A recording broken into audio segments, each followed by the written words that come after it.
justru membuat buku Jokowi White Paper. Dengan membuat buku ini, mereka seakan-akan ingin memperkuat dalil yang mereka bangun bahwa apa yang mereka lakukan terkait dengan tuduhan ijazah Jokowi palsu itu adalah merupakan karya ilmiah. Ya, namanya buku ya. Nah, dianggap sebagai karya ilmiah. Nah, termasuk juga dalam menulis artikel atau suatu karya ilmiah yang kemudian dipublikasikan di dalam bentuk jurnal ataupun proceeding atau dalam bentuk buku ya, seperti ini, buku. Nah, tetap ada etika atau kaedah yang harus dipatuhi dalam menulis buku. Walaupun jadi tidak bisa nanti dengan alasan menulis buku kemudian isinya mendiskreditkan orang. Itu tidak betul. Sama dengan liputan jurnalistik mendiskreditkan orang.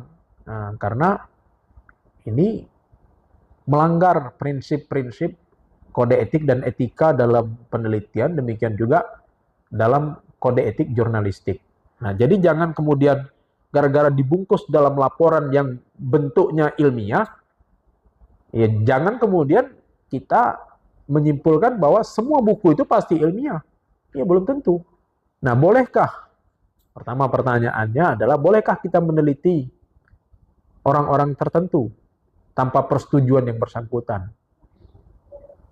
Ya, pada dasarnya ketika kita meneliti orang-orang tertentu yang masih hidup, ya kita tentu minta izin kepada orang yang bersangkutan. Kalau dia tidak berkenan, ya kita tidak boleh sebetulnya mempublikasinya. Tetapi jangan lupa bahwa buku yang dapat dibantah dengan bantahan berupa buku juga, karena itu adalah karya ilmiah, maka dia juga harus dibantah dengan karya ilmiah adalah jika itu memang merupakan sebuah karya ilmiah.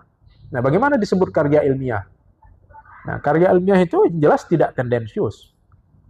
Kemudian berimbang, ya, informasi yang didapatkan itu berimbang, mendengarkan kedua belah pihak. Nah, laporan penelitian itu tentu berangkat dari hasil penelitian. Dan hasil penelitian itu harus komprehensif. Jadi nggak bisa kemudian yang isinya hanya bersifat tuduhan semata. Dan sebuah karya ilmiah itu harus diverifikasi, direview, dan diuji. Itu makanya ya skripsi-skripsi, tesis-tesis, disertasi-disertasi itu kan untuk sampai pada tahap publikasi, dia melewati proses yang tidak gampang.